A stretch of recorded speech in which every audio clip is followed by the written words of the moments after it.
நீங்க பாத்துட்டு இருக்க மந்திரவாதி ஒரு பொண்ணு நாயா மாத்திராங்க. அவளும் உடனே அவங்க அம்மாவை பாக்குறதுக்காக போறா. அப்ப அவங்க அம்மா இந்த நாயை பார்க்கவே ரொம்பவே பயந்து, நாயெல்லாம் என்னோட வீட்டுக்குள்ள வரக்கூடாதுன்னு அவங்க கதவு மூடி வீட்டை விட்டு வெளியில போ அப்படின்னு சொல்லிடுறாங்க. அவளும் அவங்க வீட்டுல இருந்து வெளியில வந்து ரொம்ப சோகமா ஃபீல் பண்ணவும் ஆரம்பிக்கிறாங்க.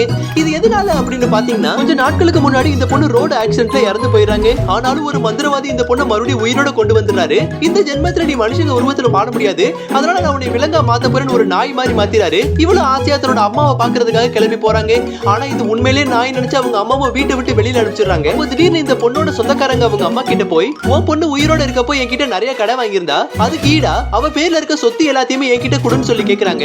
இதை கேட்கவே அந்த பொண்ணோட அம்மாக்கு ரொம்பவே கோவம் வந்து, எனக்குன்னு உறவுன்னு சொல்லிக்கிறதுக்கு யாருமே இல்ல, இப்ப என்னை வந்து ஏமாத்த பாக்குறீங்களான்னு சொல்லி அவங்களோட சண்டை போட ஆரம்பிக்கிறாங்க. உங்ககிட்ட பேசி எந்த பிரயோஜனமும் இல்லன்னு அவங்க பசங்கிட்ட சொல்லி வீட்டுல இருக்க டாக்குமெண்ட்டை தேட சொல்றாங்க. அப்போ திடீர்னு அந்த நாய் வந்து இவங்க எல்லாத்தையுமே கடிக்க ஆரம்பிக்குதுங்க. இவங்களும் இந்த நாய்க்கு பயந்து அடுத்த செகண்டே அந்த வீட்டை விட்டு வெளியில போயிடுறாங்க. நம்ம வேண்டாம்னு சொன்ன நாய் தான் இப்ப நம்மளோட உயிரையே காப்பாத்தி இருக்குன்னு இவங்க அந்த நாய் கூடயே சேர்ந்து அவங்க வாழ்க்கையை வாழ தொடங்கிடுறாங்க.